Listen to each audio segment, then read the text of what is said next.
বিভাগ না হয় আমরা আলাদা রাষ্ট্র করব। তারপরে কোন নামের কোন নবজেলার সাথে আমরা নোয়াখালীরা যাবো না।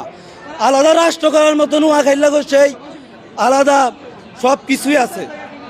বাংলাদেশ থেকেও বড় 10 গুণ বড় আমাদের নোয়াখালীর যে আয়তন বৃদ্ধি পাইতেছে বাংলাদেশ থেকেও বড় অঞ্চল হইতে যাচ্ছে।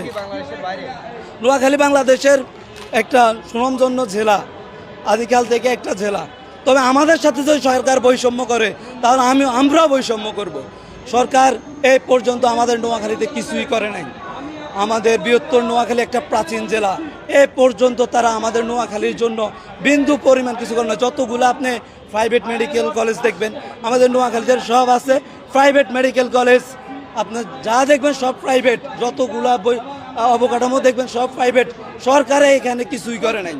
আমাদের নোয়াখালীরা সবসময় বৈষম্য শিকার। আমরা এরকম বৈষম্য শিকার হয়তো